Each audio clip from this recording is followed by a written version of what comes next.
gosto de pensar a aprendizagem uma forma de 4 dimensões. Não é uma invenção minha, né? É uma coisa assim que eu tirei da cartola, né, gente? Né? As 4 dimensões da aprendizagem. Acabei de falar do ler e do ouvir, certo?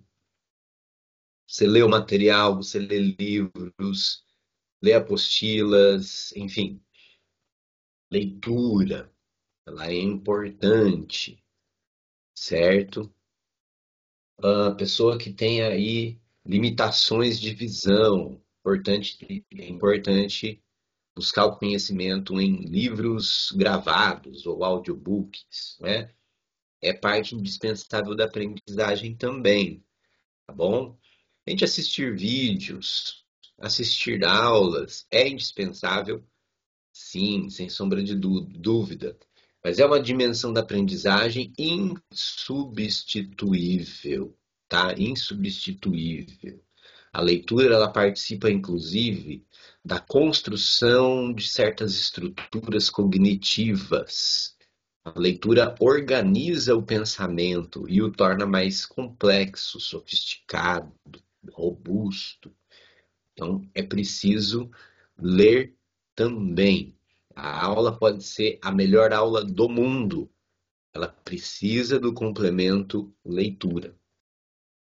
Aí temos aqui o ouvir, que é essa dimensão aula. Tem gente que pode assistir um podcast, por exemplo, só tem que escolher bem o podcast. Por favor, cuidado com as tranqueiradas que tem na internet. Pelo amor de Deus, né? Vai assistir um vídeo do YouTube, não dá uma... Mas quem que é esse cara falando no YouTube, né? Eu mesmo, mas quem que é esse cara aqui, né? Quem que é esse maluco aqui? Mas você joga meu nome no Google, que você vai ver o pouco que eu fiz aí na minha carreira acadêmica. Inclusive, você acha minha tese, minha dissertação, minhas publicações, meu Lattes. Mas a questão é, você assiste as coisas aí pela internet e tem que tomar um cuidado, né? Quem que é esse sujeito que tá falando aqui? Ah, nós, mas que trabalhoso isso. Não tem outro jeito.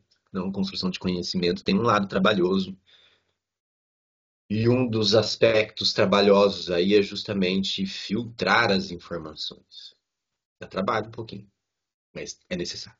Ler. Então, ler, ouvir.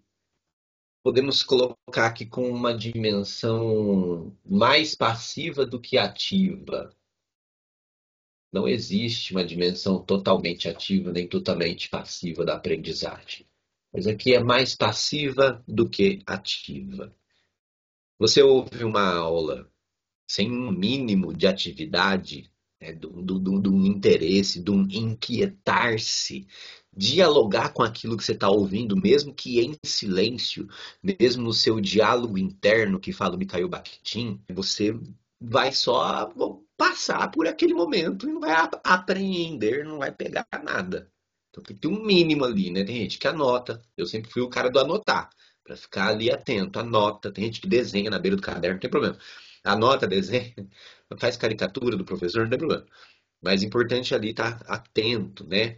Tá pensando, raciocinando, joga a pergunta pro professor, ou não tá muito afim de perguntar pro professor, mas pergunta pro colega, não tem problema.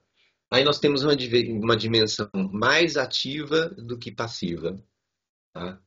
Para o ler, a gente coloca aqui o escrever. Sabia que quando você escreve sobre um assunto, você aprende sobre ele?